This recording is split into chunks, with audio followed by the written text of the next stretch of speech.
Welcome to the Incred podcast. Hello, everyone, and thank you for joining us for the Incred podcast.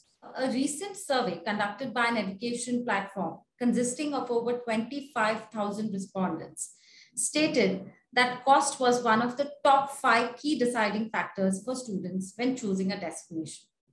So today we bring you destinations and courses that students can cover in budget when considering education abroad.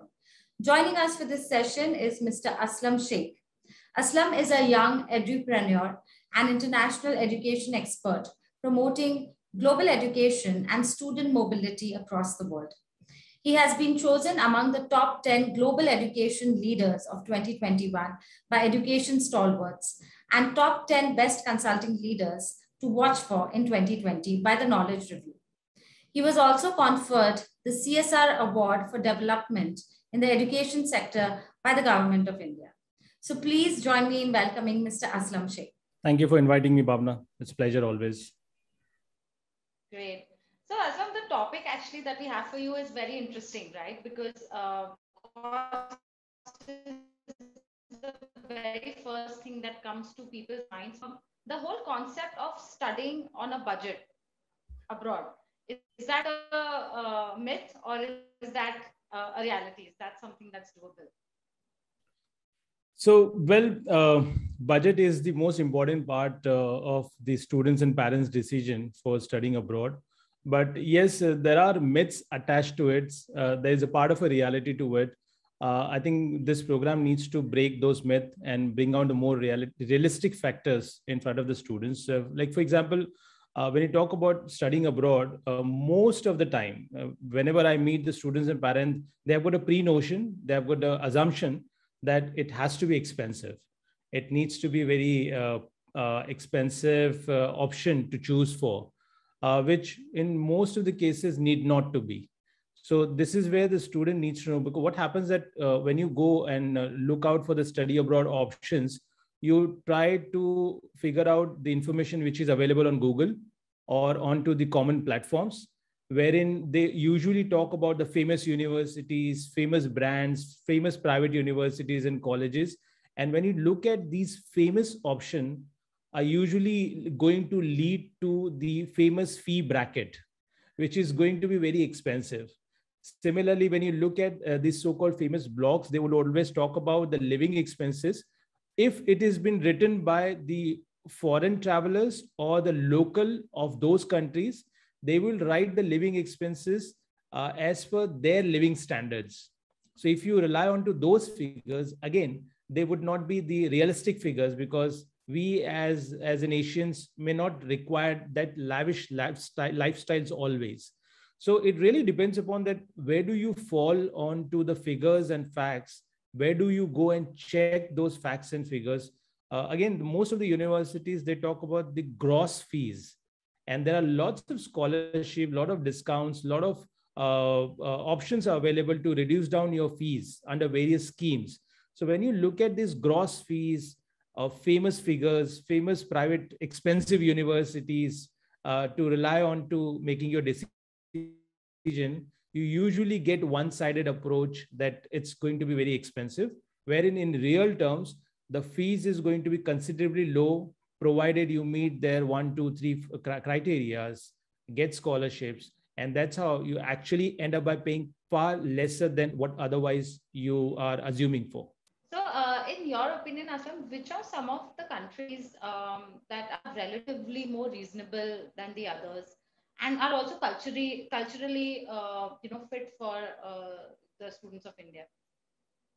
Okay, so these are two very different questions. So I'll try to take it separately so that we justify the answer. So when you talk about the relatively affordable countries, I would rather try to bifurcate for the easy understanding of different regions. So like, for example, if you're looking for South Asia as a region to go for education, Malaysia would be more economical as compared to Singapore.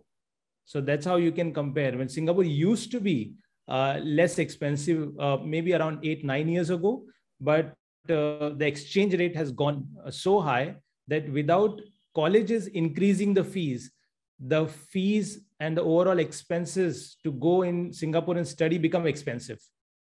So because of the exchange rate, now Malaysia seems to be very economical options as compared to Singapore, for example. Similarly, when you look at Europe, so it's easy to bifurcate Europe into two parts. Look at the Eastern Europe as compared to Western Europe. In the Eastern Europe, you have got the countries like Poland, Hungary, Latvia, Lithuania. These are the upcoming markets for international education. And these countries are relatively lesser expensive as compared to the Western countries, Western European countries, like, for example, the established countries like UK, France, Germany, etc. Among the Western European countries also, if you want to see, okay, if Western Europe is expensive, can I still find out which are the least expensive among the expensive one? Then you may look at Ireland and Spain, these two countries as compared to the other Western European countries, which are relatively lesser expensive as compared to the other countries. When you look at US itself is such a big place to explore for higher education. You would want to concentrate, if you want to go for affordability factor, maybe you want to look at region point of view, Texas, Michigan, these are the states which would be having the less expensive university and colleges option as compared to the universities who are located in New York or California, right? It also not only the college expenses, it's also related to the living expenses of those regions. And hence the overall budget for these regions would be less expensive. Look at Canada. Canada, not necessarily you will divide it into a region based, but you can definitely divide it into a college and university based. So if you go to study in Canadian colleges, they would be less expensive as compared to Canadian universities. So I hope that answers your question, that you divide and bifurcate the demographic of this world. It's easy for you to make a comparison and fair comparison about affordable education destinations. For the second part of your question, which countries which align more with the culture and the style of living here in India as compared to the foreign countries. So, but naturally the countries which are in South Asia, they are more closer to us. So going to Singapore, going to Malaysia, going to Indonesia would be a little more like be at home, if not away from home. Going to Dubai, Dubai is a very hot destination, So maybe going to Dubai, you feel like you are just in the advanced version of our own cities of India, So there, the language-wise, people-wise, culture-wise, you would feel more at home. So South Asian countries, Dubai or UAE, in a more nutshell, the countries which are more closer to the culture which we follow here in India. Since there are many options, as you mentioned, out there that fit every pocket, but in this case, does the quality of education suffer, or does it change drastically amongst countries, or amongst the different budgets that you opt for? Yeah, I think it's a very interesting question because the moment you talk about the price, you relate it with the value. So you want to see that whatever price you're paying, you should get the good or equal or higher amount of value than the price you're paying. That's where the buyer is ready to buy and seller is ready to sell. That's what we've been taught in the economics. So, well, I would say that quality of education, instead of using the word suffer, I will use the word differ.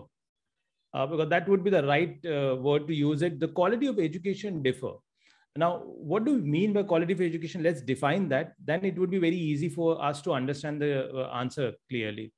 Well, when you talk about the education is basically being offered based on the content of education. That's what we call about the textbooks or online library, etc. And by the professor. These two make the optimum combination in order to offer you the quality of education. Rest, everything around it is the quality education providers, but they are not a quality of education by itself, right? Like, for example, having a good seats to sit in the classroom, having air condition in the classroom. These are the additional features you have. Now, so that's why it's very important to define what is the quality of education, to define for. So quality of education, in my opinion, is the content which has been taught to you and the teacher who has been hired to teach you, right? So when we see this as a quality of education, then we see, okay, then if I pay less, more, or mediocre price, what do I get in return? You see, thanks to internet and to this digital world, we almost have got access to all the good books, good content, which is there available in the world. So people are not deprived. There is no secret recipe anymore, which I will teach at Wharton Business School, and I will not teach you at Dublin Business School in Ireland, which is not that great in terms of ranking. They both are equally good in their own terms. So there is no secret recipes anymore. So students and professors and everyone has got the access to almost all the readable books or content available. So that's not a question anymore. Then you define yourself quality of education in terms of professor. So that's a very funny part in abroad is that the faculties are mostly 70 to 80% faculties are the visiting faculties. In certain cases, it is up to 90% of visiting faculties. It means a faculty who is going to teach on Monday to Wharton Business School may go to Tuesday to some other ABC school, which is not that high ranked, but can afford to that faculty, to have onto the campus. So again, when these two are already met, then what do you pay for is for the other activities. So yes, the quality of education, that's why it differ. It not necessarily suffer. Again, suffering could be possible in very extreme cases, but we are not touching on to those points. So it differ. Then we talk about the quality of education services which we get. So yes, the exposure may differ. Whilst getting this quality of education, the experience may differ. So what do we mean by experience? Yes, that on your faculty, you may have 50 companies coming and during your orientation and exposing themselves that they are looking for future graduates from your university, wherein other university may have 15 companies coming in. That could be the exposure difference.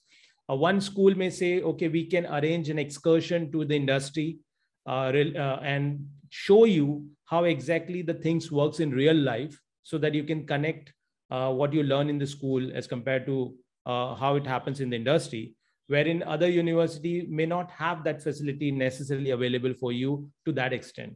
Some university may have got incubation center or workshop centers on campus. Some university may have a tie-up with Boeing, for example, whilst they're teaching you aeronautical engineering. So the Boeing has got a workshop on campus, whilst other university kids they have to travel to Boeing or to Airbus or to any other workshop externally. So these exposure differ. And that's where you decide whether you want to pay for that experience and exposure. Also, quality differ with regards to the brand. So we all understand brand. So nothing, no lecture giving on to the brand. But yes, brand do charge you that premium price. So if you want to get into those private top ranking universities, you have to pay the premium. So Stanford fees is definitely going to be much, much higher than as compared to the UIC in Chicago. So that's how the brand plays an important role. And this is where you want to, or you don't want to pay that higher price. Similarly, one university like High Point University, that's a very interesting university option. They believe more onto mentoring rather than just teaching. So just in order to mentor you, they have got Steve Wozniak, who is the Apple co-founder, Mark Randolph, who is a Netflix co-founder. They have these innovators on their campus to mentor the students. So they are not just coming for 2 hours, visiting guest lecture, and then they are off from the campus. No, they're coming and they're stationing there for 1 week, 2 weeks, spending time with the students and guiding them. But that High Point University must have never heard in US it exists because they've not been branded in that way in India, right? So it really differ that what do you pay for and what do you get in terms of a value. And this is where I believe the job of career counselor, job of mentor, a job of a global education expert is very important, because on internet, you won't find all this information. On internet, you will just end up your search for first 10 universities. I mean, we hardly go to the Google search second page or third page for the results. We only end up by results with whatever appears in the first page, right? So on first page, how many universities you can go for and you can watch for, right? So that's the reason why I believe that quality of education you got to define. And then you need to see what does quality means to you. So for somebody, it could be a good to own a Toyota car, maybe a Corolla, maybe Fortuner, because it's a value for money cars in their own segments. But for somebody who has got some higher budget, maybe feeling that, oh, I want to own a Mercedes or Audi, because apart from other features, it also offers me a social status. So that's how you define the quality in your own perception. That was indeed very well answered, Ashok. My next question is more about the current scenario. So, in these COVID times, obviously people weren't going abroad. There were hybrid models in place. Now, what is the scenario of education abroad? Has it become cheaper now because the country saw a lull period? Has it become cheaper or it's as good as pre-COVID? It has become cheaper in the sense that, yes, some certain countries who were having the vacant places in the class, they wanted to offer those options at much lesser price. But again, much lesser price, still they had their restrictions. They were offering some scholarship for last 2 intakes. But now you see the universities are not so generous as they were 2 intakes ago, because they were definitely looking for the students to come and fill up those classrooms. But now, since the inflow or the outflow from India is so high that UK universities are getting full, Canadian universities are already oversubscribed. You're seeing that you have to wait for 2 weeks, 3 weeks, 4 weeks to get the offer letter, which used to come within a week's time. So I believe that that the honeymoon period, which stood for a very short period, whereby they were genuinely offering some scholarships, genuine scholarship, is already over. And now we are returning to the back to normal pricing of the university. That's one part. Second part, it has become costly when you consider the traveling cost to that destination. So from that point of view, yes. So your insurance fees, insurance price has gone up considerably high to the extent of 30 to 40%, because now government has to take care of COVID and all other ancillary things which were not existing earlier in the insurance policy. So your insurance policy has become expensive. The airline fare has become 3 times to 4 times expensive. And that's something which is very unfortunate from the students' point of view, that they have to shell out. Instead of 30,000, they are paying 1.5 lakh rupees for the same travel route. So yes, in terms of study abroad, attaching traveling costs, it has become expensive. So I think that's very helpful. Great. Thank you so much. It was a pleasure to have you once again with us. Thank you. Thank you. My pleasure as well to be on your show. Welcome to the INCRED podcast.